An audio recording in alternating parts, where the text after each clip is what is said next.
पर मीरा के केस में ऐसा नहीं है। क्यों? वो लंबे अरसे के बाद प्रेग्नेंट हुई थी।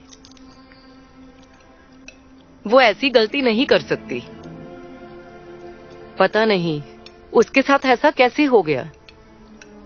क्या उसे आपसे मिलने के लिए बुलाऊं? चेकअप के लिए? रेचल ने उसे मेरे पास भेजा। मीरा के ब्लड सैंपल्स को मैंने एक लैब में टेस्ट के लिए फॉरेन भेज दिया। फिर अपने एक दोस्त की मदद से उसके ब्लड सैंपल्स को लेकर मेरा शक यकीन में बदल गया। जब उसके टेस्ट रिजल्ट्स आए तो हमें पता चला कि उसके ब्लड में एक फॉरेन कंटेंट भी मौजूद था। Foreign content?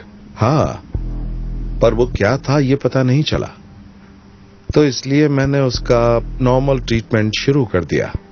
साथ ही मैं उसके ब्लड सैंपल्स के और भी टेस्ट करवाता रहा। उसी दौरान 2 नौजवान मुझसे मिलने आए। उन्हें तेज सरदर्द और नींद से जुड़ी कई सारी प्रॉब्लम्स थीं। उनसे बात करके मुझे पता चला कि वो भी उसी कंपनी में काम करते हैं।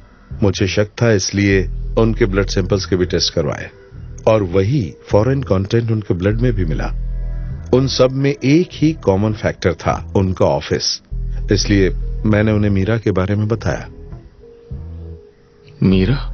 हाँ। उसने बताया तो था, पर उसने कहा उससे इन्फेक्शन हुआ था।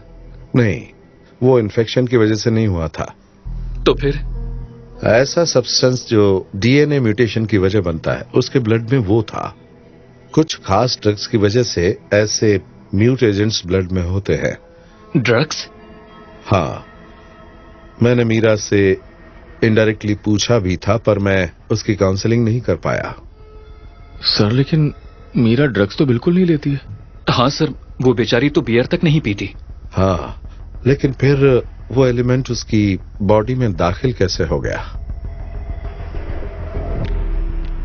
आप तीनों में एक ही फैक्टर कॉमन है और वो है आपका ऑफिस।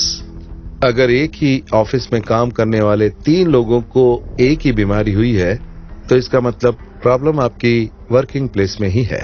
ऑफिस में कैसी प्रॉब्लम? शायद आपके ऑफिस में रेडिएशन एमिट करने के लिए कुछ इस्तेमाल किया जाता है। इसका मतलब हम सबकी बीमारी की वजह हमारे ऑफिस में है? दिमाग पर जोर डालो। क्या तुम्हारे ऑफिस में कोई ऐसा है जो हाल ही में बीमार हुआ हो?